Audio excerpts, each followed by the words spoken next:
Hello there. My name is Cuhlaymore, and welcome to the Pointy Stick Podcast.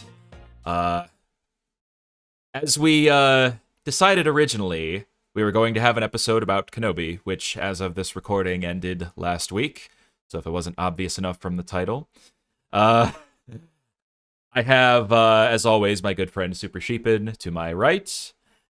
And below, we have two guests this week, returning from prior episodes. Below me, we have our good friend Dom. And to the bottom right, we have our friend Joe, a.k.a. Mezzerschmidt. Welcome, guys. I don't think we need you guys to introduce yourselves. I'm sure people, well, they should know who you are. But oh yeah, we're famous. If you don't, I'm going to force choke you and you're going to die. We are renowned. By this podcast standards, you basically are, because I think you're the first technically repeat guests. I think. Yes. But I guess in a way, I knew I knew that we wanted you guys on here for the Kenobi episode, because for one, we basically all watched the show together, and for two, all of you are bigger Star Wars fans than I am. So having all this discussion about this show, how good it was, how bad some parts were, just that's going to be what we're going to be talking about for the next 90 minutes or so. Mm-hmm. We're just going to get right into it, honestly, because I don't know, there's quite a lot to get through. Yeah. So to get into it here, to start with, I think the biggest part, at least to me, for this show were the characters. And I suppose as a casual fan, that's the thing that I remember the most, the characters. Having a show about Obi-Wan, having Ewan McGregor even come back, was great. And he overall was great. I mean, it really felt like, I've seen the prequel trilogy of movies. And how many times have you seen it? It's been a while. It has been a while. Yeah. Been a while for me too, honestly. Yeah. Might be due for a rewatch, in all honesty. Yeah. They're saying it. Yeah, I want to watch them again. Yeah, we really should. In fact, we should get Rob in the room, at the same time. How did you enjoy the prequels when you watched them? Yeah. From your experience. I think they were. For one thing, I would say the last time I watched them was at least within the last decade, but they themselves are going on. At least episode 1 is now over 20 years old, right? Yeah. The other two are getting there. I want to say the last time I saw them was a good 5+ years ago at the very least. So I remember. Sorry. Because those are kind of required reading for this show. That is true. And even in episode 1 of this show, it starts off with quite the summary, or a kind of overarching summary of the prequel trilogy and how Obi-Wan and Anakin became who they were at the start of this series. So I personally enjoyed them. I suppose it's hard to say how good they are in comparison to the original trilogy. I would say they're better for me for the better than the sequel trilogy. And I'm sure we'll talk about that eventually too. I don't know if it'll be here, but certainly in terms of characters, if we're focusing on characters, I think the prequels certainly came out on top. Especially because it's a lot of if you like the original trilogy, there's a lot there you would recognize and at least kind of have appeal to you from the original, right? So I guess for me it's I I enjoyed how the characters were in this show because it reminded me very heavily of what they were and what I enjoyed about them from the prequel movies, especially Obi-Wan. By them, you mean Obi-Wan? Yes. And like kind of Organa.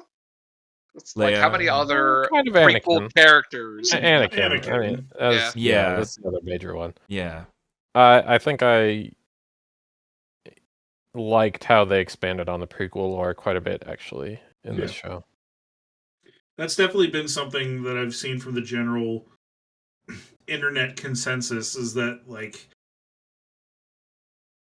for better or worse, this show, what it did do is enhance people's enjoyment of the prequels. And I think that's true. Yeah. I do think that's even for me. And, I mean, we're about to get more into the show. I'm probably the biggest quote-unquote hater of it, and I still enjoyed it overall. Like, I still would give it a solid 7 out of 10. Mm-hmm. But I do absolutely agree with the statement that it enhances the prequels. I don't really feel the same way about it enhancing the original trilogy. I don't think it does, but that's a different thing. Right. Yeah. In a way, it feels like they were made to more connect with the prequels than the original trilogy, even though it takes place in between them. Yeah. Right. I think there's like maybe one or two things that kind of semi-enhance the originals, but for the most part, it is really more focused on the prequels, 100%. I think bringing it back around to characters, Leia would be the biggest win in terms of characters that tie into the original series, I think. Her character was awesome, and we kind of got to see her mature a little bit. Like, she had a pretty good story arc through this. She gets kidnapped, which happens again in the original trilogy, so it kind of makes There's sense callbacks everywhere. so calm through the whole thing. It kind of dealt with her motivations to become a senator. It felt like Leia the whole way through. It was just they did a really good job with her and her connection to Obi-Wan too. I think that was probably the strongest part of the show as a whole for me, was their dynamic, their relationship. It just felt very heartfelt, and those were the two strongest performances as well. Not just because they had the most lines, but because they had the most soul. Yeah, I completely agree. Child actors are always kind of a dangerous thing, because, I mean, children don't usually have the same amount of training as an adult actor does, so it can kind of go south pretty quickly. And it's not the child actor's fault or anything. It's just it doesn't always turn out well. But I think she did a phenomenal job as Kid Leia. I believed her as Kid Leia. I didn't really have any issue with like line delivery or weird emotions in a certain scenes. Like, I thought she was fire the entire time. Just an absolute win every time she was on screen. Yeah, like, usually you feel like you have to overlook certain scenes with child actors. Yeah. And just chalk it up to inexperience, but there wasn't a time where I felt like I needed to do that at all. Yeah, like, all of her lines were perfect. Like, they felt like they were Leia. They felt like they were coming from a child, and yet, in the same way, it's like I really want to look up like who the child actor was now, because I want to like give proper credit. Like, I knew, like, you we might were not have much of an IMDb yet. Well, yeah, but like, we were wondering who she was at one point, just because we were so impressed with her. Like, in every episode, like, she was just like, she was fired, right? Like, it's just so believable as a character that this kid would become Leia, essentially. It would be interesting to know if she's been in anything else, or if this is her first major production. As I It's not the same girl, but the last time I got this kind of child actor was actually Lyanna Mormont from Game of Thrones.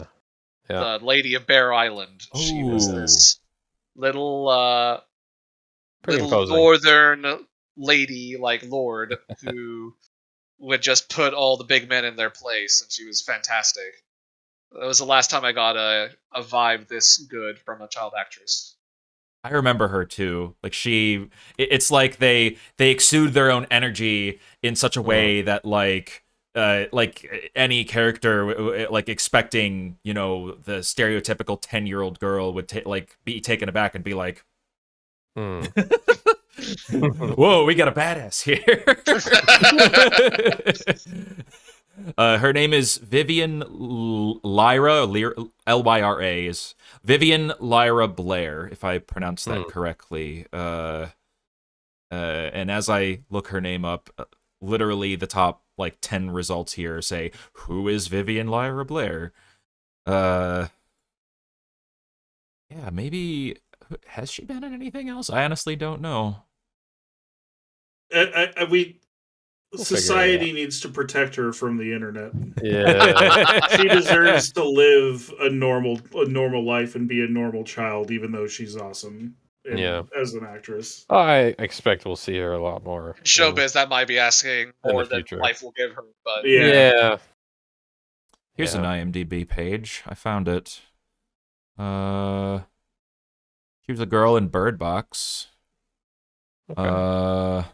it was pretty big at the time. Yeah. But it doesn't sound like a major role or anything. TV miniseries Waco, Station 19, Telling Lies as a video game. A lot of TV series. So she's been in stuff. She knows what she's doing. Yeah. It seemed pretty evident, but like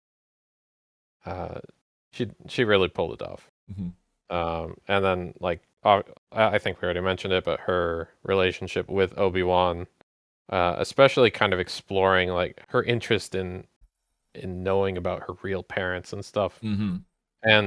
And Obi-Wan's kind of reaction to that felt very real to me. I liked all that scenes, like, and I think that's some of the stuff that sort of did build upon the originals. But at the same time, it was heavily referential to the prequels. So carries the show. Mm-hmm. Yeah. Then branching off from that, I mean, we've been gushing about Leia. Ewan McGregor was great, and we kind of forgot about him. he pulled off. We love Leia so much. Yeah, he pulled off something that the sequel trilogy tried with Luke and kind of failed. Right, where the first couple episodes, Ewan McGregor is playing kind of a beaten down, destroyed Obi-Wan, but he still feels like Obi-Wan. He still believably is the character, whereas, you know, and it wasn't Mark Hamill, it was the writing of Luke. They tried doing that same thing, but it didn't feel like Luke Skywalker. Whereas this show was able to portray a depressed Obi-Wan in a way that's like, yeah, this makes sense. This is still Obi-Wan. This still feels like the character, even though he's not exactly how we remember. Yeah, like a period of 10 years can do that to someone with the Empire in charge after the end of the last prequel movie, episode 3. Like, and I quite liked his arc too throughout the show. I had maybe a couple issues with how they got him through everything, but I quite enjoyed the arc they took him through. And I think it was all believable, and he came out stronger on the other end, and I'm excited to see him in season 2, especially now that like he's kind of overcome his past and he's talking with Qui-Gon, and like I really want to see them explore that part of him. So I'm excited for more. Yay, Ewan McGregor, let's go. He was the best part of the prequels, and he continues to be one of the best parts of this show. He's just kind of great. Yep. That's all I have to say about that. I don't know. It's like, what else is there to say? It's Ewan McGregor, right? It's like everything that, like you said, everything that he was in the prequels, it just felt like that he's still Obi-Wan, like he's still got it. right? It's just he's just so memorable and like one of the best parts of it. So obviously, making a show about him not only feels natural, it's just it's expected that he does great at what he does. Playing Obi-Wan. Other than that, I mean, there were a number of other characters and even some returning actors too. Yeah. We know. So off the top of my head, like the one that comes to mind, since we just finished rewatching it about a half hour before we started recording this, Owen and Beru, Luke's aunt and uncle, or adoptive aunt and uncle, they had the same actors as well. Is there actual aunt and uncle? Yeah. Oh, really? Like, yeah. Owen is Anakin's like stepbrother. Oh, I see. Okay. Yeah. All right. But yeah, actual aunt and uncle. Okay. Well, today I learned. Yeah. So even though they weren't in the show that much, and if it wasn't obvious already, we're going to be going through spoilers through all of this. Episodes. We're like 15 minutes in, and I just now mentioned that. I mean, whatever. We haven't spoiled anything. You'll throw it in the title. Yeah. Honestly, like, you probably shouldn't be watching a podcast about the entire show if you haven't seen the show already. Anyway, but anyway, they were in episode 1 and 6, so the beginning and the end. I found them pretty believable. I thought their interactions with Obi-Wan made sense, right? It was interesting that that Owen kind of didn't want Obi-Wan like involved at all with Luke, knowing who he was, who Luke was, essentially. I mean, is there a reason for that you guys know? Like, to me, fear.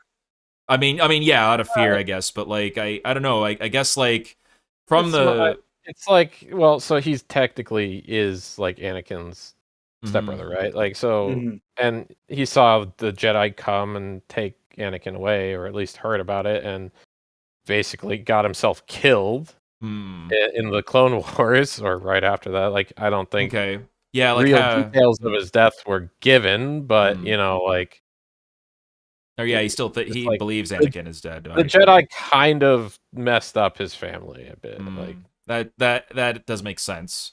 Well, yeah, I guess he was also acutely aware when Order 66 happens and Anakin Skywalker takes a platoon of clones into a Jedi temple and slaughters a bunch of children. You're probably acutely aware if that's your stepbrother doing that. Was that like published? I don't know if he knew. I wasn't that's sure a how good much question. he knew. If that's public knowledge, Yeah. Even if it's not, you don't think Kenobi told him when he dropped Luke off? Jedi are being hunted down. Maybe, yeah. At the very least, if you know the Jedi are being hunted down and Luke is the son of Anakin. Yeah, why else would Owen take Luke in if Obi-Wan didn't come with hey, this is your stepbrother's kid, your nephew. This is what your brother did. Protect this child, please. I mean, they also arrive in the OG trilogy at a point where the aunt and uncle are trying to keep Luke away from Ben, so they have to have that continuity. Yeah. I maybe that's what He's I a grumpy don't old man by that point, so this Yeah. Owen is halfway to being that. Yeah. Maybe that's what I don't remember from the original trilogy. So yeah. To be fair, this is a little bit, as we're going to get into, as Joe wants to get into, headcanon a little bit. So. Yeah. Oh yes. We'll be talking about that a lot. Oh yes. To me, Owen and Beru, they felt like people. Like they felt like realistic people that live in this world, and that's all they ever really were, and that's fine. Yeah. They didn't need to be too much more than that. They did a good job. Who was the other character? There was at least one other one who was played by a returning actor, wasn't there? Or am I misremembering? Hayden Christensen, and then James Earl Jones. How did I forget about Hayden Christensen? And Bail Organa? Yeah, Bail Organa was the one I was thinking of, but how the hell did I forget about Hayden Christensen? I don't know. We just watched. This is why you guys are the experts above me here. You know. I mean, I like Star Wars, but God, I do not remember. We're on this podcast because we have object permanence.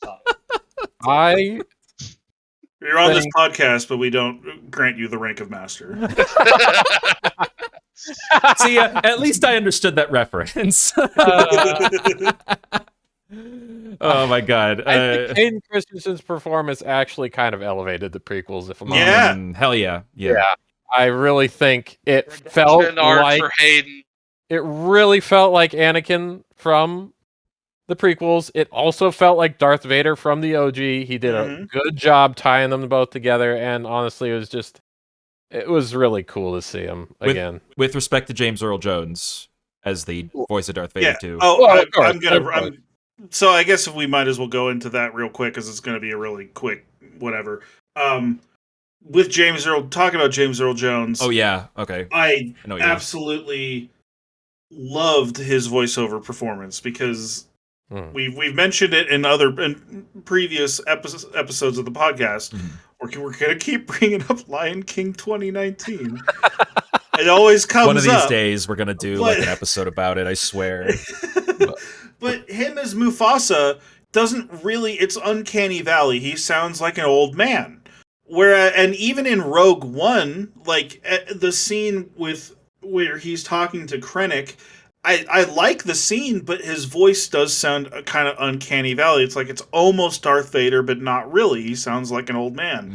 And I don't know if he just turned back the clock himself or if they did some stuff in post-production, but Vader sounded like Vader. There was no old Vader. Like, he sounded like himself, and it was awesome. I was so there for that. I was so happy because that always bothered me in Rogue One, even though, and it was always one of those things. It's like, well, what can you do? He's getting older. Like you can't fault anyone for that. But whatever they did some fucking magic, and I loved it. Yeah. Go ahead. Sorry. I just feel like Hayden somehow found a way to mix how he sounded in the prequels with how Darth Vader sounds in the OG. When he was like partially unmasked, and like I don't know, it just felt like there was a fusion between the two characters. That's hard to do because it's kind of a funny thing. That character completely changes their accent. Yeah. Like James Earl Jones puts on a bit of an English imperial edge to his voice. He speaks more English than American, whereas Anakin, as portrayed by Hayden Christensen in the prequels, was full American. Yeah, I don't know what specifically I can point out, but it just felt like a fusion between the two. It was excellent. Dom is the English major, by the way. He's also British, and you do know a thing or two about the inflection type of stuff with speaking styles and whatnot. Yeah, I guess so. Two British parents for context. and Hayden Christensen didn't have a whole lot to do when he wasn't as Vader, like masked. But in the flashback scene, he was holding his own. He seemed like maybe it was just he was given better direction in writing than George Lucas gave him in the prequels, but he did more with less. And he managed to... I mean, honestly, I kind of hope I see Hayden Christensen in another movie and give him another chance at being an actor. If he wants to do that. I don't know if that's what he wants, but the fact that he's been, because of this, now brought back into the Star Wars fold and people were really stoked to have him on and they were praising his performance, like, it's so cool. Yeah. You want to know a random Hayden Christensen fact? Huh. He's a farmer now. What? Really? Really? He's like super into farming. It's like his big hobby. That's cool. Moisture farming? Good. Oh my god, that was perfect. Oh my god. He's got his evaporators and Yeah, pick up a couple of droids, go to Tashi Station. Oh yeah. Oh my Big fan. god. He deserves to live whatever life he wants to live. Hell yeah, now. dude. I mean, he had to deal with so much bullshit from the prequels, and I never even really hated him because I remember the prequels came out when I was a kid, right? And I like, even though I, as an adult, realized that Attack of the Clones is super cheesy and not great because of dialogue and writing. When I first saw it in theaters as a kid, I didn't really notice any of that. I was stoked. Yeah. Back then. I did. I You thought did? he was terrible in the. You're also a little bit no. older than we are. Yeah, like 2 or 3 years. Yeah, I thought, Yeah. and I mean, I like him as a person. I think he does a good job here. I think his writing was atrocious in the prequels, and I don't know if anybody could have delivered those lines. No. But I don't Yeah, think that he probably did back Well, I mean, Natalie Portman got decimated by George Lucas's writing too, and Yeah, she's exactly. a phenomenal actress, but she was Yeah. terrible. then. I would say at that's least the Revenge one of the Sith. thing that I thought just straight up doesn't work about the prequels. That's the dialogue. Yeah. Dialogue is terrible. Yeah. But everything else is great. Somehow it still felt like it tied into the prequels, but the dialogue was so much better in them. Yeah. Yeah. The one thing that I learned from the prequels is that I got to be careful with sand because it gets everywhere. God. There we go. That's 2 beams down. Let's see how many more to go. Yeah, hopefully we can get back to reality where everything is soft and smooth. I was waiting for it. When we talk about the prequels, there has to be the memes. They go hand in hand. Yeah. Nowadays they do. 20 years later, at least. Oh my god. But yeah, hating Christensen. We love him one way or the other. I would say some of us more than others, maybe. No, like I said, I'm very happy to see him back. Yeah. Well. Mm-hmm. Last returning character. Yeah, Bail Organa. Bail Organa. Phenomenal. Yeah. So I honestly don't remember him as well, to be honest. But I did love him in the series. I thought whenever he was around Leia, it was clear like they had like the way that I mean, we already talked about Leia, but the way that Bail acted around Leia, it was clear, like, you know, they had chemistry together, that they had this relationship, and it was him that, you know, at least she was taking after in terms of her kind of rambunctious attitude in a sort of way, and I thought that was cute, and just Bail in general, just who's the actor again? Sorry. Jimmy Smits. Jimmy Smits. I thought he did really well, not only in those types of situations, but in the situations too where he had to play like the caring, serious father, like after she gets kidnapped, physically like sending the message to Obi-Wan and then physically going to him and, you know, kind of showing how like desperate he is. Like Obi-Wan is the only one that can help. Just I don't know. I would say like he was essentially perfect too, just like Leia. I can't think of a moment where I think that he was like bad, you know, where he like dropped the veil or got you out of it or anything. Exactly. Yeah. Yeah. I loved his performance too. Mainly his interactions with Kid Leia was, you know, it was encouraging Kid Leia and her shenanigans. Not that I was as invested somehow in like him coming to Obi-Wan and having that conversation. I don't know why, but I can kind of understand, you know, how as a father he would have like gone to any lengths essentially. Yeah. But it did feel like a little bit like we need Obi-Wan to get kicked into motion, and this is just like how it's going to happen. He's a tired, depressed old man, and he's the only one that can help. I mean, he's Obi-Wan, even after 10 years. I think that's the part that I have.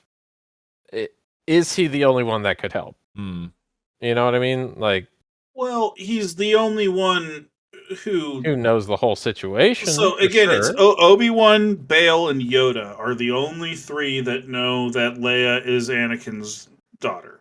Right, So but she's still a senator's daughter, so like yeah, there's reason enough to get other people involved. I don't know. not without a lot of money and having to pay people for it. I Yeah. mean, if you go to Obi-Wan, you explain, "Hey, Anakin's daughter has been kidnapped. This is serious. We don't want sorry. we don't want Anakin." Oh, I guess they didn't know Anakin was alive at that point, but we don't want the Empire getting their hands on these powerful, force-sensitive kids. You know how important this is. It would cause a lot of commotion if they involved like all of the guard and that too. Keeping it on the down low is probably the safer thing to do, at least. But I guess would be more motivated to find him than Obi-Wan. Yeah. I know. That's fair too. Who has a greater story than Obi-Wan? Oh God. Not the Game of Thrones. Oh my God. Oh God. Oh my God. I did like Bale though. He felt like it felt real. Yeah. His concern. Yeah. For sure. There were a couple other characters that I know we want to talk about too. The one that comes to mind is Haja. And Dom, I think you were the most passionate about him from the start. At least you were the most vocal, if I remember. I love Haja. He's hilarious. Yeah. He's great. He's a con man. He pretends to be a Jedi. That's a fun story. Mm-hmm. Really, the greatest problem with Haja that exists is there isn't enough of it. Mm-hmm. Yep, I'd agree. Exactly. And that after his intro, he kind of falls out of being a real character. He kind of just becomes an agent for plot convenience, which is a bit of a... Yeah. It was nice to have him reappear, but like, yeah, he's just kind of there. They needed somebody to look after Leia. Oh, he's, yeah. Thank you, Haja. Thank you for being here. He does lose a little bit of the sliminess that he had right at his introduction. Which, like, would be fine if they continued to develop him and have him do things for the plot and stuff. Mm-hmm. Like, a con man couldn't have helped them sneak into the Fortress Inquisitorius? Yeah, I still think, like, or having him just, like, be a little bit, have, like, sticky fingers or something, like, would have been a nice, like, continuation of the introduction of him or something like that. Yeah. The actor's name, by the way, is Kumail Nanjiani. Yeah. Oh, okay. I pretty much liked him and everything. Yeah. He's great. He's absolutely phenomenal. Yeah. Yeah, he could have been like another, like sort of a foil to Obi-Wan in terms of father figures for Leia if they kept him along for the ride more. They could have done all sorts of interesting stuff with him, but they chose not to. Come back in season 2, and I hope he will. Yeah. I hope he will. I'd be surprised. Is there any reason that he didn't just tag along? Like, I know he's like, "Oh, go to Mapuzo and meet my contact," but he should have just buried them himself. No, I believe he went to go run interference, right? He did. Or something like that. Yeah, which he delayed her by 30 seconds. Well, he got his mind read. It introduced a bit of a plot hole, not his fault, but he got his mind read, and so he actually hurt them more than helped them. Yeah. It would have been better if he just went with them, especially if that's where he ends up later on in the show, anyways. Yes. Yeah. But they needed somebody for Reva to mind. Well, we'll get to her eventually. Is it time? Not quite. Not quite. I don't want to show my hand yet. Yeah. We're not there yet. We will be. Sorry if you. Tala, I was gonna say Tala. Yeah.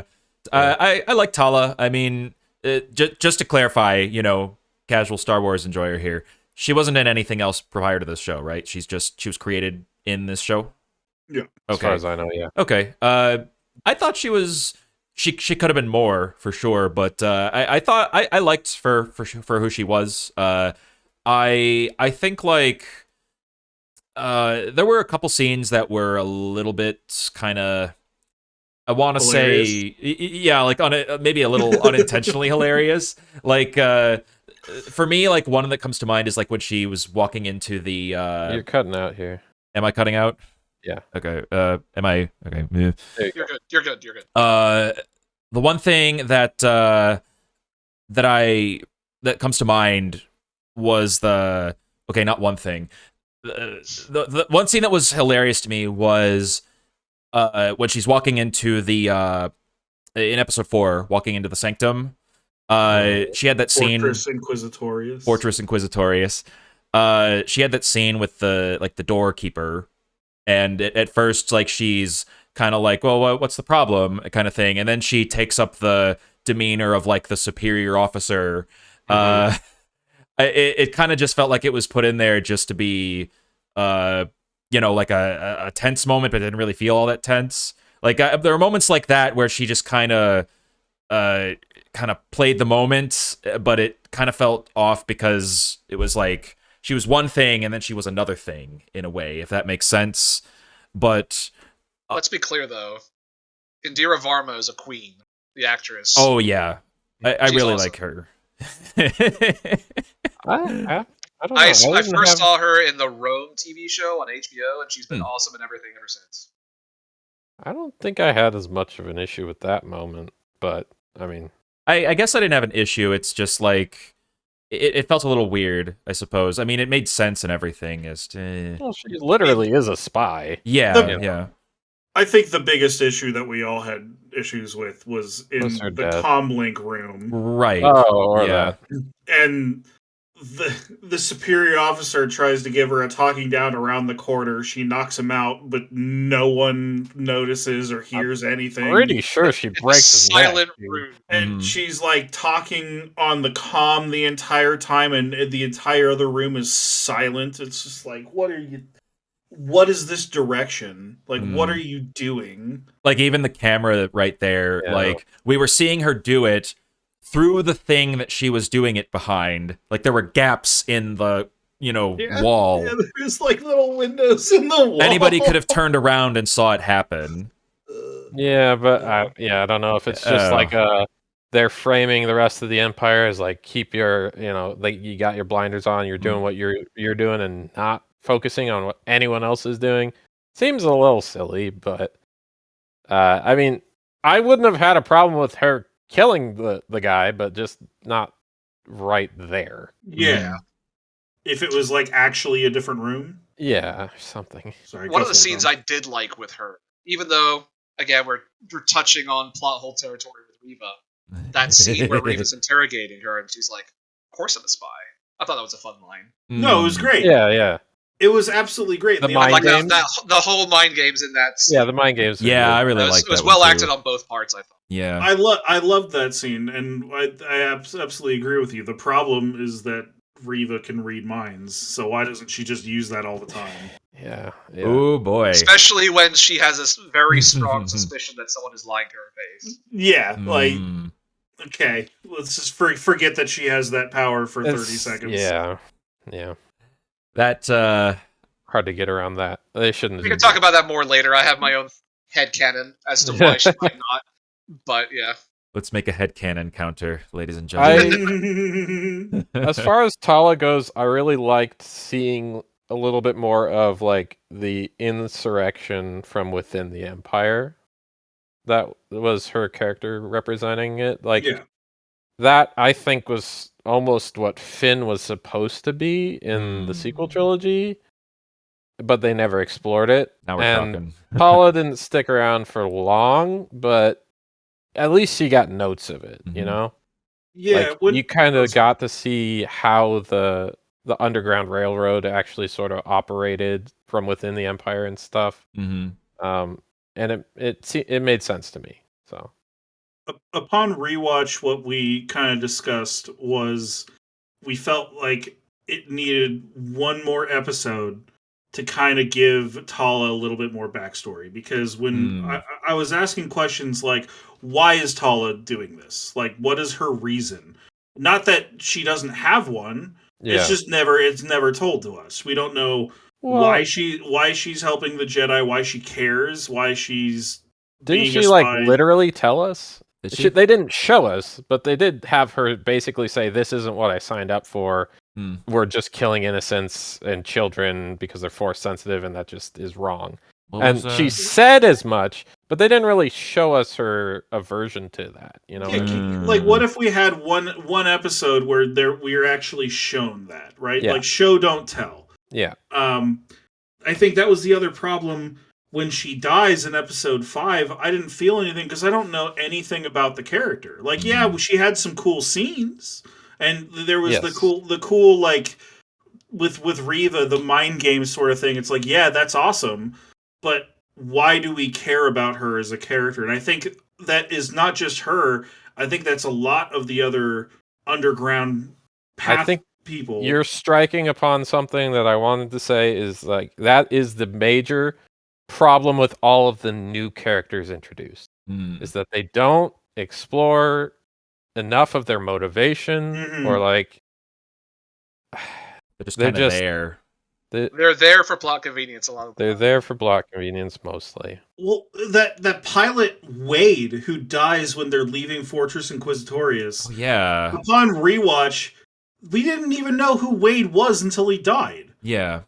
It's like he dies. It's like, who the fuck is Wade? He was at the round table before they went out, right? But then he just kind of shows up and then gets exploded. And Dom mentioned that there could have been a scene, like when we were rewatching, that there could have been a scene where they were like all eating around a table and like having a conversation. And even if it was just a 5-minute scene where like, hey, Kenobi sits down and like Tala or maybe Roken would just like, hey, this is Wade, this is the other pilot, this is him, this is where he came from. Something, just like anything to give us a little bit more information about who these characters were, because why do we care about them? And it's not so much that like not to steal your thunder, Dom, sorry. It's fine. I'm sorry, I gotta refocus how I'm thinking. You cited your sources. Go for something else. Go, take your spectral form and just kind of focus for a second there, Joe. It just feels like they are going for emotional payoffs when they didn't do the setup. Yeah. If they didn't go for emotional payoffs with some of these characters, it wouldn't have mattered that they didn't do the setup. But because they are going for emotional payoffs, it feels lacking because they're written as just some people in the world that we shouldn't really care about, but then they want us to care about them when this big moment for them comes. And it's a little lacking, I guess, in that respect. And I think there are a lot of new characters, and so it would be hard to fully explore all of them, but then you shouldn't just give them all emotional scenes, you know? I don't know. Yeah, you shouldn't introduce so many. You shouldn't have made the series just 6 episodes. What if there was like an entire episode where half of it is in the base getting to know everyone, and then the other half is maybe focused on Reva and maybe giving her some more backstory too, right? Maybe some Reva flashbacks. We saw the flashback in the first episode where she was a youngling. They didn't outright say that until later, but they showed that they were willing to do some flashbacks to tell the story. Why did Reva not get why do we not know any, like, we're talking about the Resistance, but like, what if they gave that extra foil in that just one extra episode? I think a lot of my complaints would have been gone with that. Like, don't do the Vader fight in episode, 3? Yeah. That too. And just, like, do a little bit more character work or something. Yeah. Yeah. Yeah, I don't know. It was tough. They did kind of box themselves in with 6 episodes, and I just think that some of those characters needed more time. Roken, he was there. Yeah, Dom, you had some thoughts on Roken, right? I don't know. I thought it was a little bit weird how they introduced Roken, and then within literally a minute, we're supposed to care about his dead wife that he's telling us about. And it's supposed to be like this emotional scene where he's like devastated, and I'm just like, who are you? I was half trolling, like bringing him up here. Like, we don't have to talk about him that much. It really is just that they're telling us about that instead of showing us this character. It's like they that's could have had the issue. A picture of a woman on the wall, and as he's talking about those that they've lost, like a finger lovingly brushes against the top of that photo. That would have been way more emotionally connective. It wouldn't have been telling us to care about it. Than a sad-looking conversation with Obi-Wan. I don't know. Yeah. It was. I mean, even if Obi-Wan was the one who asked about the picture and then he just told us, it would have been like, it would have given us some kind of visual to connect with him. Yeah. Instead, he just walks up to him and says, "I've got a dead wife, that's why I care." Mm-hmm. It felt like an RPG video game character. He's an NPC. You go down a dialogue option, and he's just like, "My dead wife!" Yeah, kind of. A named NPC in like Skyrim or something. Yeah, exactly. It's, I don't know. Yeah, but I guess so eventually here we're gonna get to the actual story, I would say, in the show. Like, we'll talk about everything that goes on here, but how are we doing for time? We're fine, I think. But I think we should talk about Reva. Yeah, I was gonna say let's talk about the elephant in the room, and then we'll get to the actual story itself, and we'll reference like a lot of these moments that we've been going over. So I think we should start with the good with Reva, and I think you guys should start good because there is because you're the hater. Well, no, I'm not a full-on hater. I know. I'll get into it, but like, I think we should start off with the good because there is a lot of controversy surrounding her and how people taught or treated Moses Ingram, the actress. Mm-hmm. If you were one of those people who sent her threatening messages and you're watching this, fucking leave. We don't want you. Yeah, like you're a piece of shit. Like, fuck right off. She didn't deserve any of that. No matter what you thought of how she performed. Seriously, like, it's unacceptable. It's really cringe. Yeah. That being said, I think she's having a little bit of Hayden Christensen syndrome happening right now. And just like Hayden Christensen, there's obviously a chance for it to get better. Yeah. I think mainly the fault with her character is that is the writing. I think they should have written it not so that it was as much of a twist. I know they wanted the twist, but I think it was pretty obvious to most people that were watching that, something was happening where she might have had a light side turn, or, like, the specifics may not have been there, but I still think it would have been better had you built it up a little bit more than just like she had like a conversation with Obi-Wan and then all of a sudden she's stabbing Darth Vader in the back. I think everything you said is true, and I think another big problem with the writing for the character is that I strongly feel it was meant to be experienced as a movie. This show. Maybe. I think it was meant to be experienced all at once, and that by breaking it up and only giving us her early parts of the show for weeks and weeks and weeks, where she's like putting up that front, makes you think that that's all there is to her character, and that's what flavors your impressions of her for weeks. That tracks. Before you get into the good stuff. Yeah. And so, like, by experiencing it broken up, I think the character appears a lot... Like, I'm not saying it's a well-written character, but I do think that it suffers from being broken up a lot. Yeah. I do. I More agree than anybody with you. else's character. By the end, the character is recontextualized a bit. And there's nothing necessarily wrong with doing it that way, but if it was a movie, it would have been all there in front of you quicker. But that's kind of why I think they should have at least given us a couple more hints rather than the one youngling scene. Yeah. Like, maybe have her have a flashback earlier or something. Even if it wasn't like totally clear what was happening, just like show some doubt in her mind or something. Come on, give us something to work with here. Yeah. I like how Stefan said, let's talk about the positives first, and we jumped right to the negatives. Not to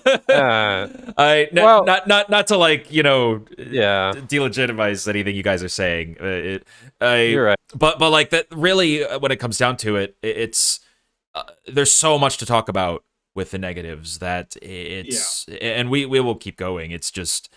I do have positives. Yeah. Let's actually give Dom the floor because I think he had the least hateful view of the character out of all of us.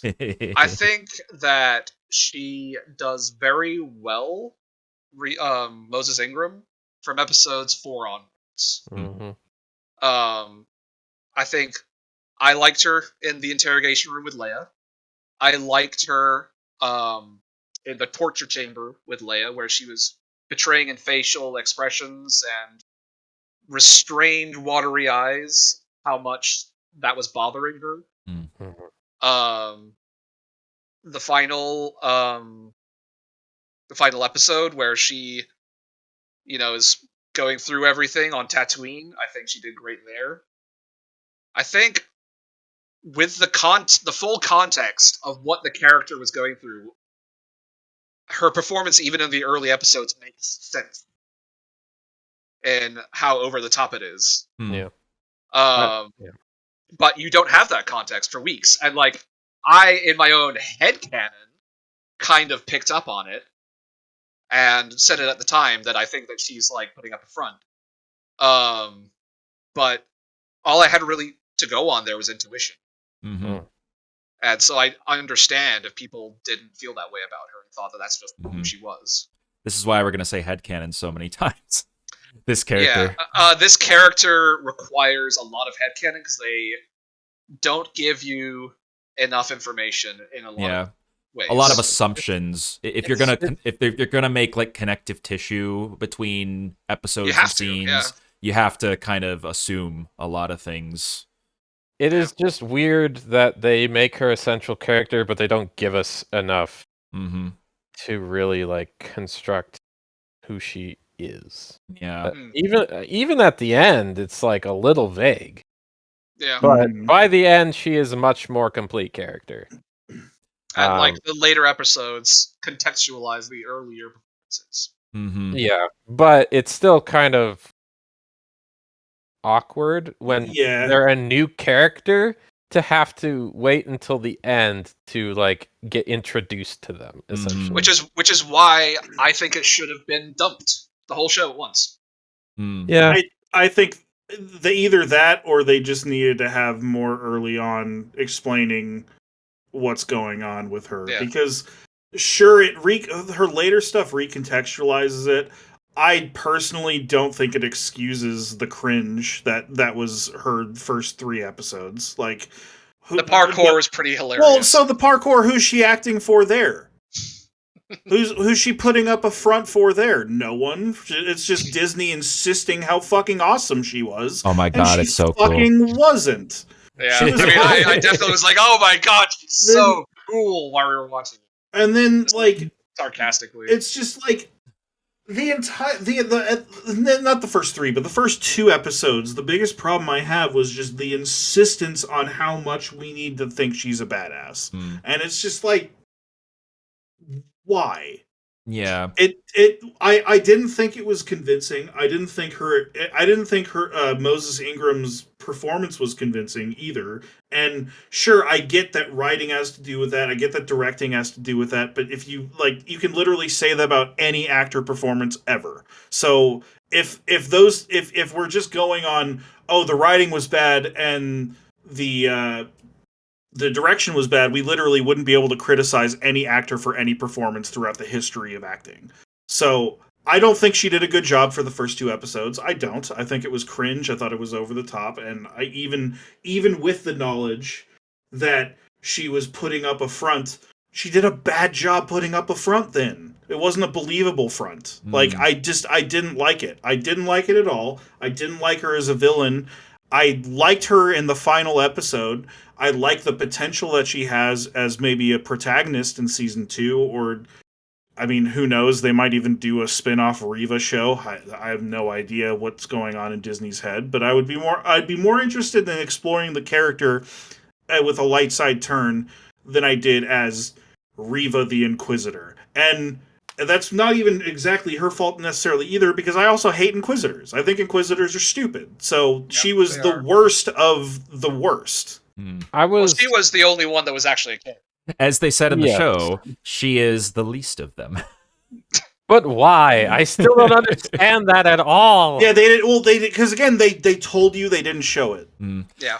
But she's literally the strongest one. Yeah. She can read people's minds. They- She's like they- two they steps must, ahead of the rest of them. Yeah, She found out all this information about Leia being an adopted daughter of the senator who has a. she was the most Look at useful them. among all of She's them there, like right? the smartest one out of Yeah. all of them, but she's also like dumb and impulsive at times. It's just a little silly in the beginning.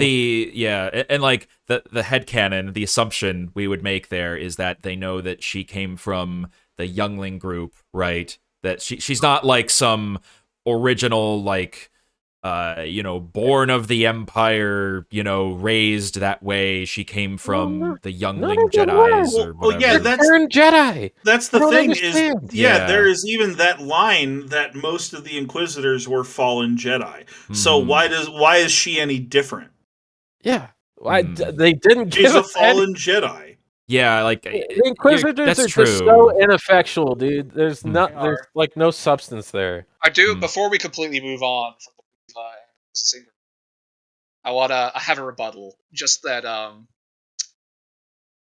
yes, it was hard to watch in the early episodes, but if you think of it in the context of my character thinks they're alone in the world, is angry at everyone, thinks nobody's on her side, and she's on a personal quest of vengeance, a lot of that makes a lot more sense. Hmm. A lot of the sort of bellowing and the tough guy act and the I have to say that I agree with that. showboating, Trying to act intimidating. like Sure, doesn't if mean I that like isn't it. what you read in the script, that is what she delivered. Hmm. Doesn't mean it's good. Doesn't mean I like it. Yeah, and that's There wasn't really like a back and forth there. It was just like me saying I liked her in these scenes, and you said she didn't do a good job. So I just wanted to say my piece on that. Yeah, I mean, I think it's valid not to like how it happened. Yeah. I still think it would have been better that you don't write the character in reverse, and it would have made those scenes like more acceptable earlier, especially because They needed chopped it to up. lay more breadcrumbs. They needed At least something where like the veil drops, right? Like give us some instance where the veil drops earlier on, or where like you see things kind of from her side yeah. a little bit. Yeah. Like it's They didn't pretty need to hard. take their hand completely that she was It's going to have a light side pretty turn. hard They to needed connect more. with her in the first 3 episodes Mhm. because Yeah. they don't give you anything to latch onto, but they kind of insist that you should be connected to her. Mhm. Well, And this is where the disconnect is. Yeah. and the second episode is absolutely the most egregious because of the parkour, and then also the running through the Grand Inquisitor just so that he can die and then have the twist that he's alive again. Hmm. Like, And the mind reading was in that too. and the mind reading was in that. But like, did M. Night Shyamalan write this script? Yeah. Like, what the? It's like they had dumb. a lot of fun teasing that they're going to break continuity. Hmm. Yeah. Yeah, the script was either written by M. Night Trolling. Shyamalan or Ryan Johnson wanting to subvert expectations. Yeah. It really felt like they felt like a good story has a twist. Yeah. So we have to have a twist. Yeah. Yeah. And that was the whole reason behind some of the worst decisions they made about the whole show. Mm-hmm. Maybe they felt like they couldn't break, like, because it's a piece of writing between 2 major series. Like, we have to have a twist, otherwise it's gonna be boring because everybody knows what's gonna happen. Mm-hmm. But like, they just didn't do it. I think we all expected maybe like a duel between Obi-Wan and Darth Vader, and I don't think any of us came away saying, "Oh, I expected that, and therefore it sucked." Mm. They did a good job on that duel. Like, just why can't you just execute something without everything having to be a twist, man? Like, it could just be a tragedy or something. Like, the Yeah. prequels are kind of a tragedy because you know what's going to happen. Yeah. It doesn't throw any curveballs at you. Mm-hmm. On the dual Except for stuff. Yeah, on the dual stuff. Becoming a test there.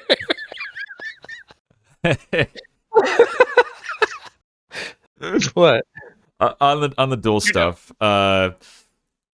I didn't expect Obi-Wan and Darth Vader to meet like so early in like episode 3. Yeah. You know, like that was interesting at least, but like I don't know. I guess like I guess I'm gonna get back into the headcanon thing. Yes. Some of the things that happened during that made sense, but some not so much for me. At least, you know, trying to think about like why things happened the way they did. And I guess like we could even tie this to Reva too, because there's a thing that happens at the end of episode 3 too. We should probably start talking about the story eventually here, but yeah, yeah. The things in episode 3, like Obi-Wan is trying to fight him, but he's still, you know, a bit of a, you know, not back to his full power or whatever, right? He's like he's like struggling to fight Darth Vader. Gets to a point where he's getting choked, and he gets dragged through a bunch of fire and caught in hot coals. Reminded me of, you know, Anakin having kind of the same thing happen to him on Mustafar, you know, in the lava. But then after Darth Vader's done doing that, all the stormtroopers show up, asks them to bring him to him, and then Tala intervenes with the blaster. The loader robot comes and takes Obi-Wan away, and they escape. Darth Vader decides to not do anything and turn around and leave and let him go. In a way, it feels a little weird, but at the same time, it makes a lot of sense. Like, I think I talked about this with you, Stefan, because Darth Vader is normally one to do things in such a way where he backs up his overwhelming power that he wants to show you, right? So he does things in a way where he wants he doesn't want anybody to interfere with what he's doing. He wants to do things himself, especially when it comes to Obi-Wan, right? As Anakin Skywalker. I think that also kind of fits with like another scene where, you know, after Reva reveals she's a traitor, right? He's like fighting her entirely without a lightsaber. Yeah. And you know, even at one point when she brings out like the little spinny tool and like she's like using it to try to like protect herself, he uses the force to like stop it from spinning, take it from her, break it in half, like both lightsabers, and then turn one off and toss it to her. Because he's like, you really want to do it this way? Okay, fine. I'll do it your way, and I'll show you that, you know, I'm better than you, kind of thing. So in a way, it makes sense, that duel scene, but like, I guess it kind of just felt weird not having dialogue, or like maybe it was something else too. As like a casual viewer, it just kind of felt like, okay, they're just gonna let Obi-Wan escape, even though like they just asked the stormtroopers to get him, and I don't know, but I don't know if you have any thoughts on that. Like I liked the episode 6 one a lot more, and it was yes, badass for sure. Yeah, but I mean, the episode 3 one was probably just serving a different purpose, right? I think we talked about this show kind of does demand a bit more headcanon than I would hope. I am keeping count, by the way. I think that's like 5 or 6. Yeah, it's stuff like that where you're like, okay, why exactly did Darth Vader allow Obi-Wan to live in that moment? You can contextualize it by maybe saying this was the good in him coming out, and the veil dropped a little bit. He saw how weak his master had become, and he was like either disappointed or like a little bit almost felt guilty about doing it in a small twinge of that. Wasn't sure that he wanted this at that moment, or really wanted to measure up against Obi-Wan in his prime. These are all fairly decent interpretations that they really didn't give us any indication what is the direction they were going for with it. That at least makes sense to me, since later on in the second duel, in episode 6 as a whole, I think, and even there were like other moments too where I kind of felt this way. It felt like that, like Darth Vader is Darth Vader. We know like how Darth Vader acts, but it felt like there were moments where Anakin was still there, that he was still having some of Anakin in the way that he acted too. Not only in like the, the backed up arrogance and the way he fights, but also in the awesome way that the second duel in episode 6 ended, where you can actually like it, you could even like hear Hayden's voice instead of James Earl Jones. Just you could tell that it was still Anakin in the way that kind of in the way that they portrayed that flashback in episode 5 to me. Like he's doing it to be victorious, not to, destroy the Jedi. Like he chased Obi-Wan instead of chasing, the rest of everyone on that ship when Obi-Wan broke off. So like all of that makes more sense to me, at least in the headcanon-y kind of way. It is a little bit of Anakin's impulsiveness, I guess, coming out in that way. But I think the chase after Obi-Wan in the last episode didn't need as much explanation as him literally having Obi-Wan basically dead in front of him and just choosing not to finish him off and not to capture him, because he could have just pulled him through the Force. Yeah. I think the answer is found in the original trilogy. The entirety of Empire Strikes Back and mostly Return of the Jedi is that Luke senses good in Vader still and knows that he can turn back to the light side. Yeah. Now, if you don't take that contextualization, Kenobi as its own show doesn't explain any of that. And I think that's a failure of the show. I think it is headcanon as far as the show goes. I think the original trilogy gives you that answer as to why he let Obi-Wan leave after burning him, because I think there is still good in him, and I think that's proven even through the symbolism in episode 6 after he gets his helmet cut off. Just like the blue light and the turning of the red, there is still that good in him. That was cool. You can even kind of see it in his eyes when talking to Obi-Wan, that he has like a little bit of sadness and maybe some regret. So I think that's the answer, but the show doesn't actually give you that answer. Yeah. Potentially, it's one thing that it did well, having like a sort of connective tissue to the original trilogy compared to everything it did for the prequels. But like you said, you wouldn't know that without actually watching the original trilogy, right? So, there is such a thing as respecting the intelligence of your audience. Perhaps they took that a bit too far. Well, I'm definitely with that interpretation, and I'm happy to take that and have that just be part of how I view the show.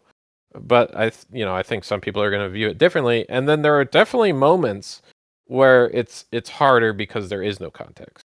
Yeah, the show needed to provide the context, because as much as I think Star Wars should be one continuous story, if you're going to make a movie or a show, it needs to have some sort of self-contained reasons for existing and for reasons for things happening. Yeah. Yeah. Like, I don't know if we brought this up, but Reva getting to the end of the tunnel before Leia. Oh no. I was waiting. This is one of the most headcanon-y things that ever happened throughout the show, but they really don't give you an explanation at all. I thought originally that she saw the Underground Railroad, basically symbols on the wall, had been smuggled through it as a child, knew where this was going to lead, and got there first. That did not happen. Therefore, there is no logical explanation as to how she got there first. So through the rewatch, Yeah, I was paying very close attention to that scene because I remember. I'm not even gonna hold back. I fucking hate that scene. I hate it so much. It's my single most hated scene in the entire show. and that doesn't have anything to do with Riva. That's just the writing. Mm-hmm. Well, it's the direction. It's Okay. So and the editing, and yeah. So yeah, it could have been chopped. Leia was like halfway down this fucking tunnel before Riva, and like running 15 minutes down it, and running down it before Riva even discovered the room, let alone the tunnel. Yeah. So she goes into the room, sees the symbol, sees the tunnel, enters the tunnel, and then the next time you see her, she's killed the pilot and is waiting for Leia. There needed to be a scene where maybe the tunnel had branching paths. She could have gone down a quicker one, whatever. Still wouldn't have liked that, but there was no other path that was shown. Mm-hmm. Or she needed to get back out, hop on a speeder, and like they didn't have to show the scene, but just like showing her like, hey, connecting the dots, let's hop on a speeder, and then the next shot was her with the pilot. Also fine. Would have been okay with that. Nothing happened. What happened was she entered the tunnel 15 minutes before Leia, who's running, and then just teleported and was there because Disney wanted a stupid twist. It was terrible. My least favorite scene in the show. It was another example of them insisting how cool Riva is. And didn't Tala turn around? Yes! Met Riva in the tunnel, or it just that one was not internally consistent with the plot line that was going on. That's why I think it's a problem with the writing more than anything. But it's also like talking about Tala. I don't understand why she would. I understand Kenobi's in danger, but why are you leaving a 10-year-old child to do this? Well, children are stupid.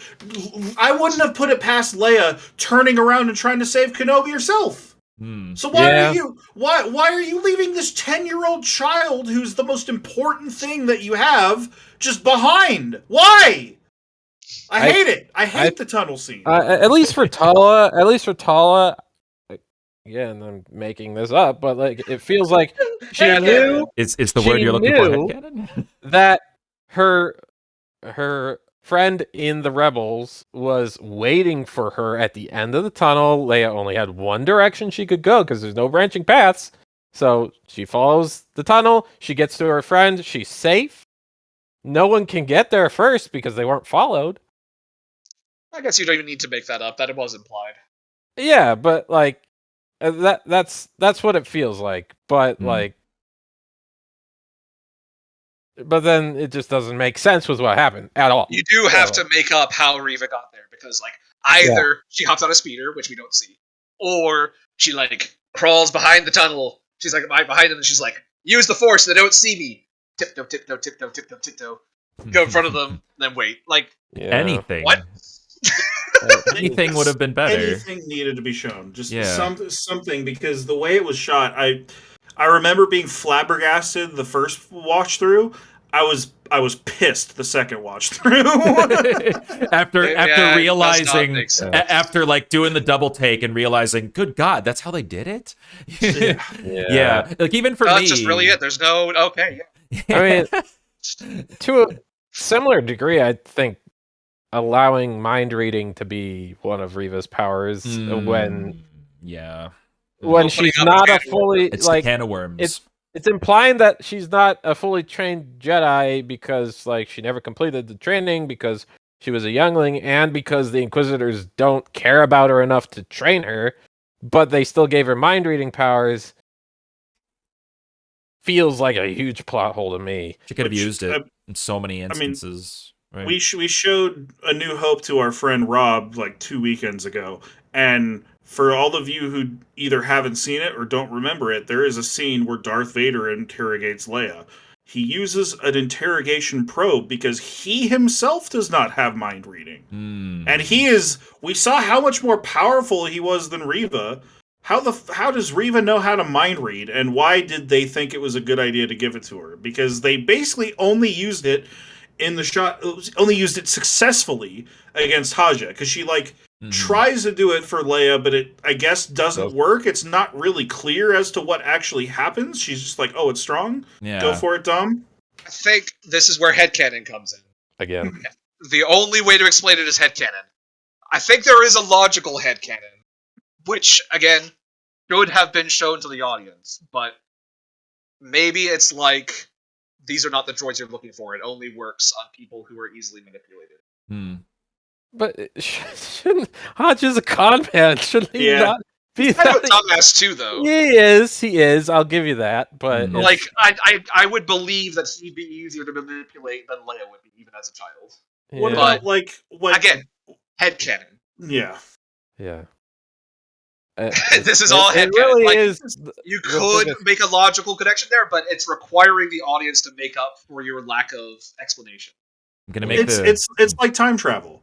Like, if you're going to introduce mind reading into your world, there has to be a good reason why it doesn't work, or why they don't just use it all the time. Or why didn't she use it against Tala when she suspected or that Lars Tala was lying? Or Owen Lars. Like, there are plenty of times. In episode 1, there are plenty of times when she could. The only explanation. Although I think the Tala one is more egregious, because she was thinking she was a spy, and yes, she was given a rebuttal that she just accepted at face value. But if you can mind read, just fucking do it anyway. Yeah, why not? Exactly. You can get all doubt out of your mind. The only way it makes sense is, like I said, like, it only works with dumbasses, and you could tell instantly that Tala was smart. Like, I guess I couldn't have said that in 2 seconds. If they had included that line, I don't think any of us would we wouldn't like that she could. Well, but we would have less of a problem with it.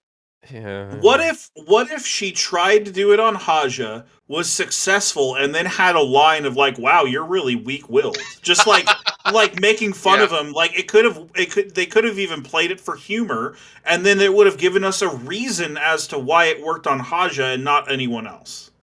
They did give us a line of like, "You're strong, princess," to Leia, but that's not enough. It's not enough.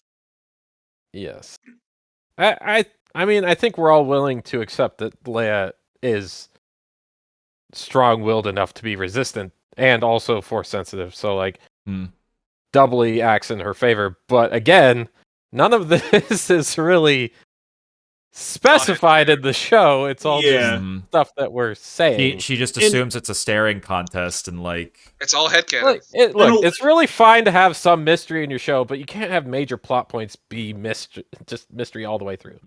Yeah, and in other like Star Wars Legends materials, and I know Legends isn't canon anymore, and Disney doesn't want to deal with it, but usually, I know, I'm very, very, very, very, very sad about it. I love Legends, but typically, their mind reading does exist in that lore, but typically you have to be trained against it. And I'm bringing, Knights of the Old Republic 2. I mean, hopefully Knights of the Old Republic comes into the canon with the remake. I think I mentioned that before. But there is a character named Atten who was essentially trained to fight against Jedi and was trained to be resistant to Force techniques, and came up with a system of how to block Jedi from getting into his head. I would have preferred something like that. But that would have required exposition and time that the show was just not willing to take for any goddamn time and money, and this is Disney, guys. I mean, it's Disney. They have infinite resources. It was on their own platform. Like, they could have put as many episodes as they wanted. Why did they only do 6 episodes? And not even all of them are 50 minutes. Some, like, I think episode 3 was like 35 minutes. I think it was the shortest, or one of them was around that. I think I think one was like under. If you take out the credits and like the recaps and intro, it was it was like half an hour ish. Yeah. Small indie studio, guys. Come on, be understanding. I don't. What's that, Dom? The show seems weirdly edited together. Like, either they didn't get all the scenes they needed, or it just felt like it was pasted together rather and flowing naturally a lot of the time. Like, Well, there were the absolutely hallway is an example of that. Like, it feels like there's something missing. there was absolutely some layups I think that they could have had that they chose not to go through. Like, they didn't make us fear the Inquisitor when they had the perfect avenue to do that with that escaped Jedi. They show us one scene where they essentially suss him out, and he runs, he gets away, they don't pursue. And then the next scene after he talks to Kenobi, he's dead. You could have showed us them, like, pursuing him, tracking him down, acting as a unit, basically trapping him, giving him no avenue to escape, making them seem intimidating, but they just didn't do that. Like, that seemed like a layup, like really easy way to give the audience a reason to fear these people that are after Kenobi. Instead, it felt like a cut corner of sorts. Yeah. Like, I don't know if they assume that not showing us that makes them more mysterious, but I think when you're pitting them against someone that's supposed to be as strong as Kenobi, you really should give us a reason to fear them. You know? Like, they're nobody characters at this point. Unless you've watched Rebels, but, you know, not everyone has seen that. Yeah, not to dismiss Rebels entirely, but it is also, like, even more of a kid's show than Clone Wars was. So I don't really expect anyone our age to really go in and delve in all the way through Rebels. Were they trying to make this a kid's show? I feel like they were trying to do both at the same time. By, like, PG rating, Leia's a main character. It's Was a it kid, PG? It's like that. It was PG. It's PG rating. It was PG. They're trying to please everyone. Interesting. Snaps a dude's neck. Yeah, that's interesting. Oh, wait, how did they get the PG rating when a guy gets bisected? Yeah, by a laser gate. Like lightsaber gate split in half. How do you get a PG rating with a bisected Stormtrooper? Yeah. I don't know. Anyway, I feel like they were trying to do both and failed to do either in a way. Yeah, trying to split it down the middle. With that. I think that might be a fair assessment. It also feels like maybe they were trying to avoid the over exposition of the prequels, but, like, man, you got. There was no mention of midichlorians, at least. Yeah. Yeah. You gotta at least, like, iron out some of these plot holes. Too far the other way, possibly. Not to say the entire show is bad. I know we've basically been shitting on it for 40 minutes. Well, I think we had a similar issue with, like, Moon Knight, because it had so much potential to be better than it was, and it showed us how it could have reached that, too. Yeah. And then it just failed to execute. And you're like, why, especially with Disney, why did you fail to execute this? Small indie studio. We've mentioned a couple times that it could have used a couple more flashbacks, right? There was one flashback that I think everyone loved, and that was the training sequence with Anakin and Obi-Wan as a foil to what's happening in the real time during Episode 5. Do more of that. Yes. That was awesome. It was amazing. That was a great episode. Like, matching what was happening in the duel to, like, the mindsets of the characters in the present was great. I wanted more of that. I wanted that with Reva early on to give us a little bit more insight as to why she's being cringe, like why she's doing the things she's doing. I would like to get more of an insight on all the Path characters, on Tala specifically, because she was kind of a main character for 2 episodes, and when she died, I kind of felt nothing because I knew nothing about her. Yeah. Not to mention she was kind of stupid for not throwing the thermal detonator closer to the people who were running away and just, like, killing her. Like, whatever. Dumb scene, didn't really matter. But a plot called for her death, basically, right? Well, it still would have killed her if she threw. She was dying anyways. But just be more effective with your death. Like, a little bit. But the best part of the show was the flashback, and I guess other than Leia and Obi-Wan just talking. Yeah, every, like, episode where they were chatting with each other was chef's kiss gold. Yeah, I wanted more. I remember when I mean, I think if we go back and watch our podcast where we mentioned our hopes for Kenobi, we were all pretty excited for it. And, like, yeah, we were worried about some things, but overall the mood was very positive, and it's like, this could be really awesome. And it just didn't quite deliver that. It's like... It was still good. It did. It did deliver it, but only in spurts. Yeah. And I really think that they had a chance to just make the entire thing like bring it up a little bit. It didn't live up to my hopes. Oh, sorry, I thought my bad. No, you're good. Go for it. I was just saying it didn't live up to our hopes, maybe, but we say it's like a 7 out of 10, right? Yeah, it's which is, I don't know. There's this weird trend in today's internet culture and world where everything is just needs to be a 10 out of 10, and if it's a 7, it means they didn't like it. They didn't like it because they gave it a 7 out of 10. It's like, no, it just means it was good, but it had significant problems.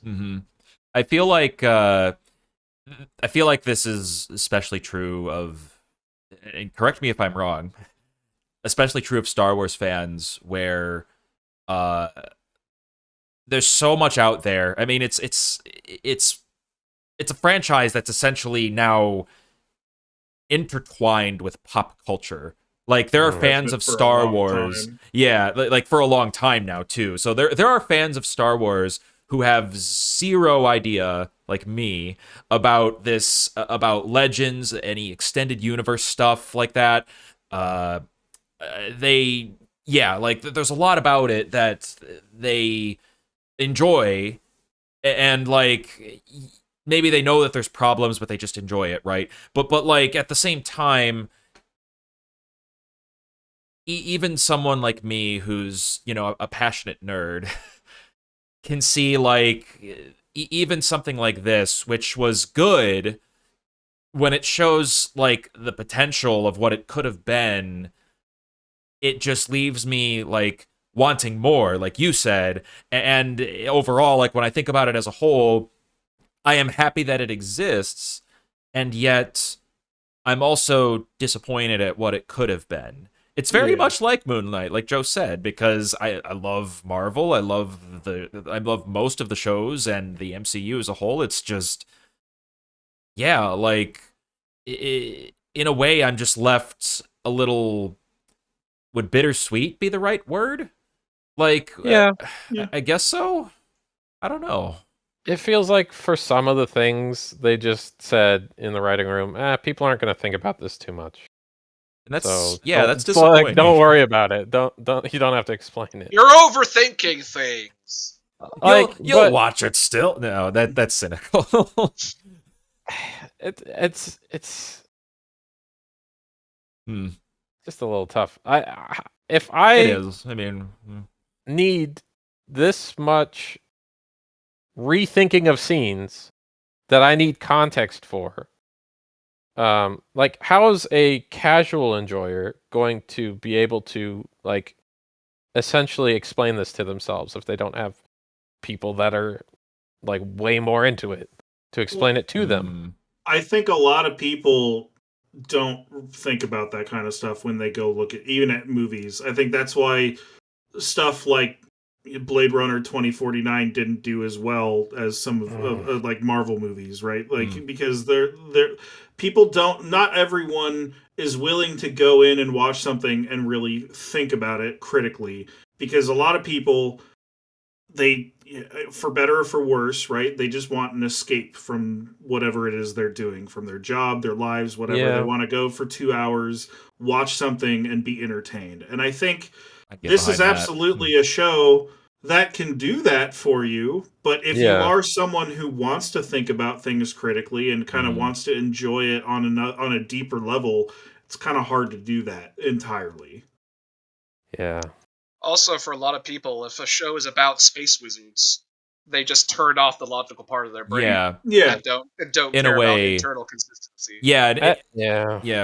In a way, like a lot of shows and movies are like that, where it's like head popcorn material. where you just keep shoveling it in your face and it's tasty and that's all you care about, kind of thing, and you don't care that it's unhealthy, right?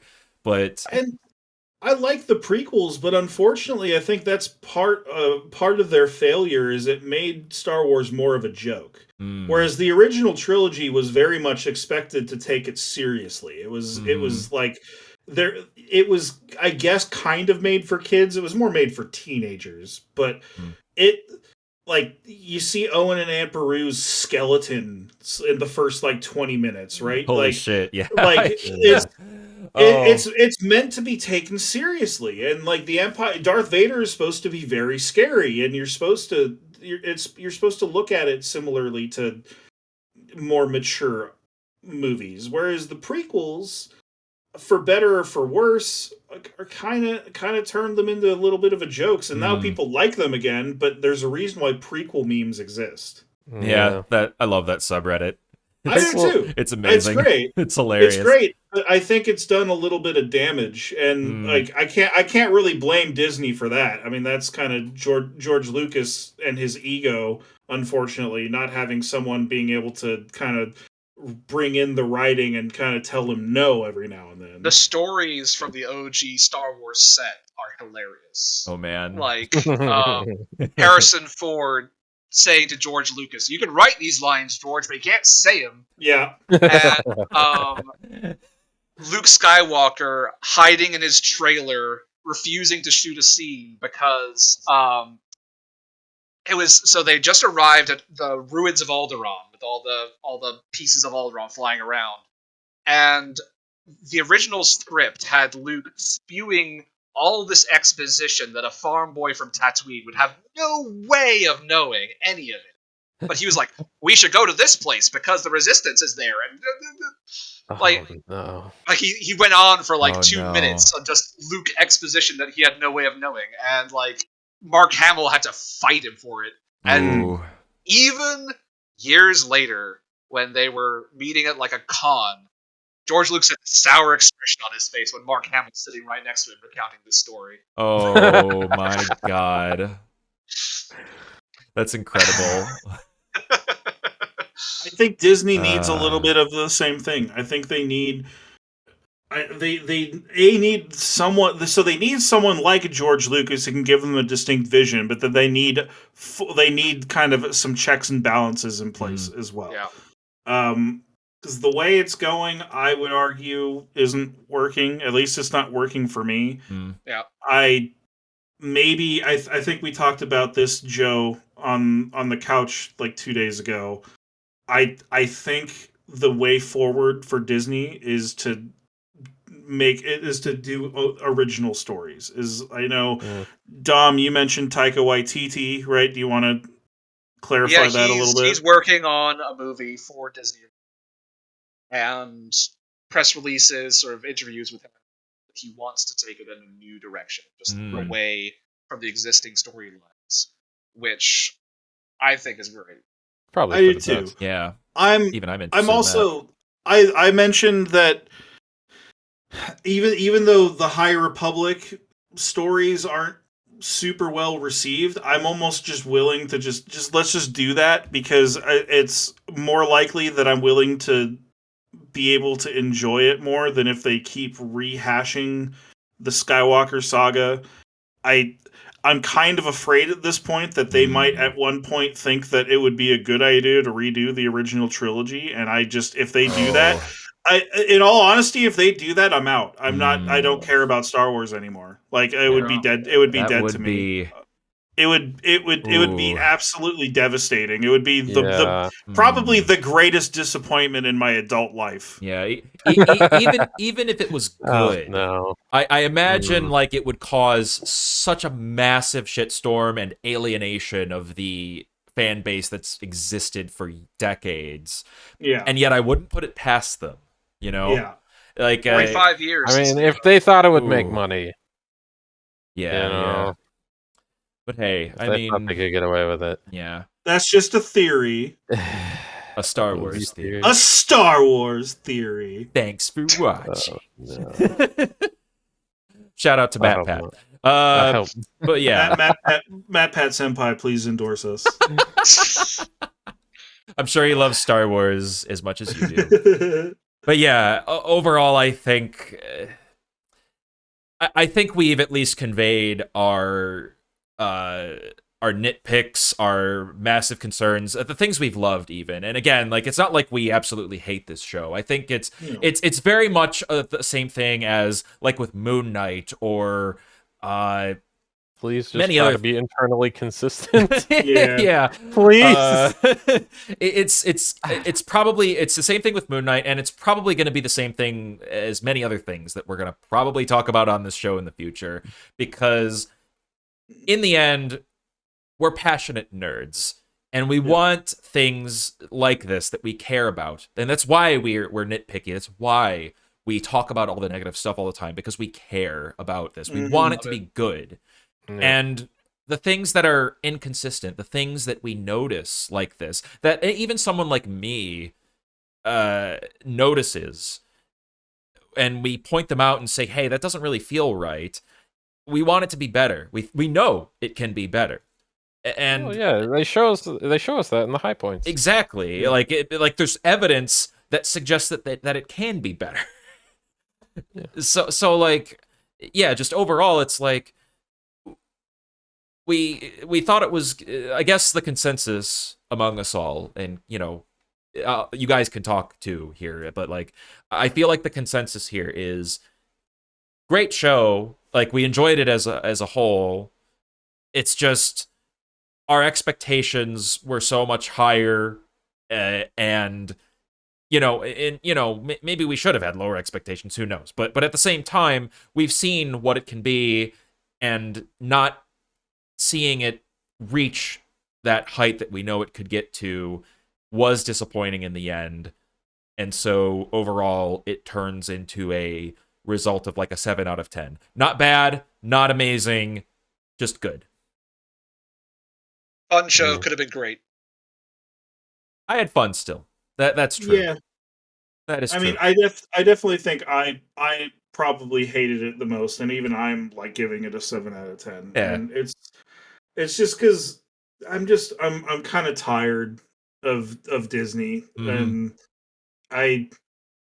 even though there were good things about this, it almost feels wrong to like give it praise just because I want Disney to do better as a whole. Yeah, and whether that's fair to the show itself or not, it's probably not. But you're getting, right? I mean, yeah, I'm getting very tired of Star Wars being bad, because I miss when every new Star Wars game that came out was like, oh, this could be awesome, right? Or like I miss the wonder of Star Wars. It's been completely, the veil has been completely lifted on that, and I'm been mined out a little bit. LucasArts games exists again.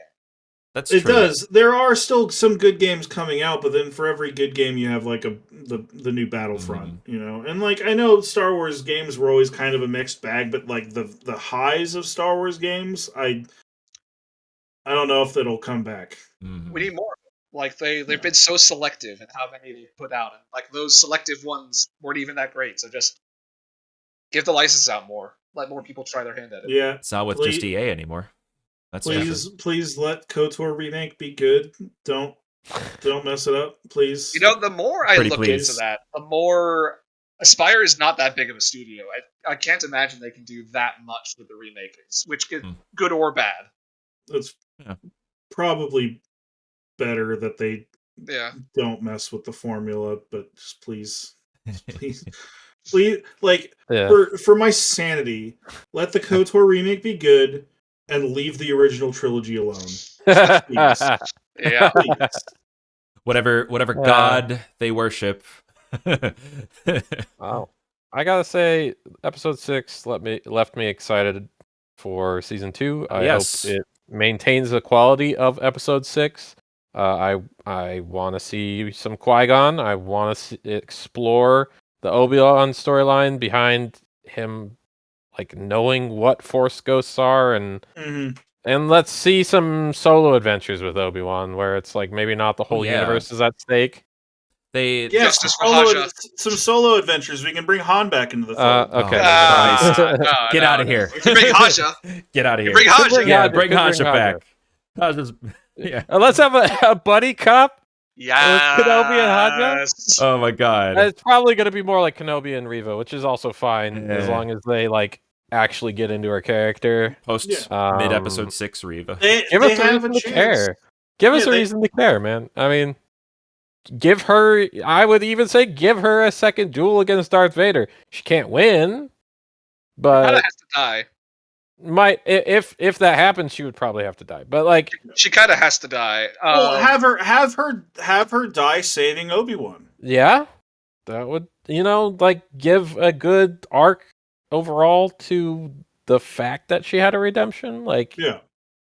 I'd be down for that too. Maybe she's the one who takes down the Inquisitors. Ooh. Takes them out of history. There needs to be a reason why they don't exist anymore, right? I think some of that's in Rebels, but I think so. Yeah. Oh. yeah. Oh, Which well. is why we might get a Reva solo thing. Is that a maybe. rumor right Or now? maybe No, she just turns but- up the next season of Rebels and I she's was out. just saying, she's a new character. She's still alive. Yeah. There's no reason why they would necessarily just throw her away. Hmm.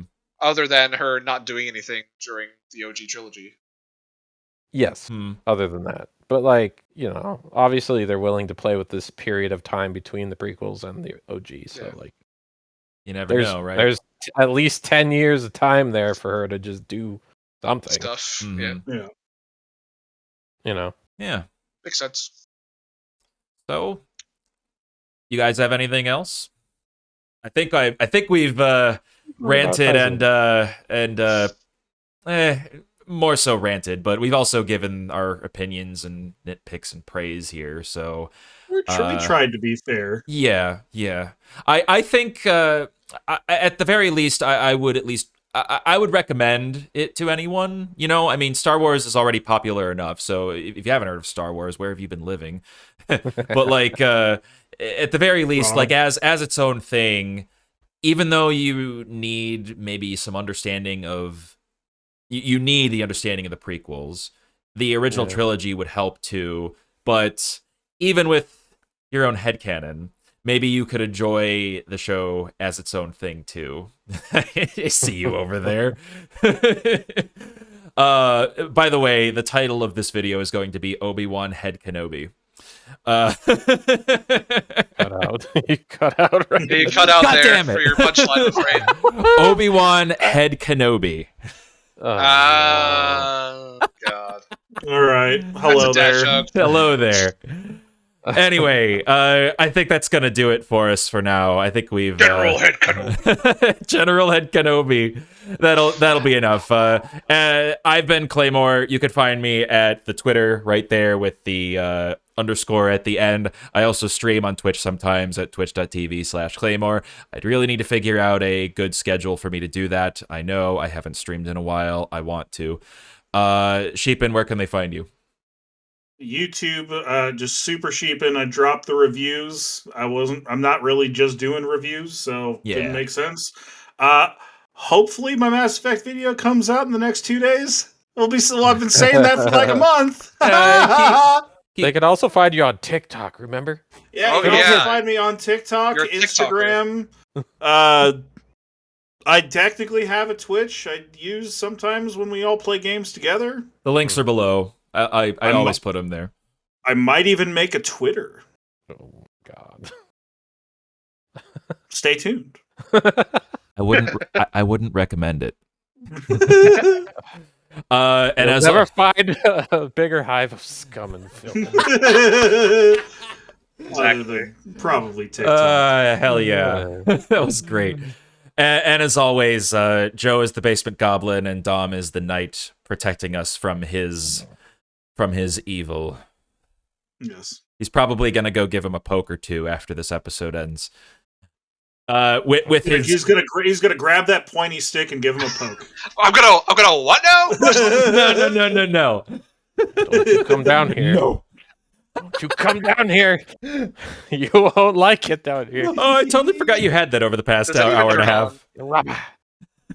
It doesn't turn on. It's had a bad. Damn. Oh, But sad didn't you get that from? I hear that happens to a lot of Jedi. Yeah, this is from Disney World. Yeah, I was gonna say you built that. Disneyland. Yeah, I did. Yeah, that's awesome. Disney World. That's super cool. Disney World. Anyway. Yeah. Anyway, but yeah, we've been the Pointy Stick Podcast. Thank you guys so much for watching. Please like and subscribe if you would like to see more. Until next time, take care, friends, and have a good one. Bye, Rob. We hate you.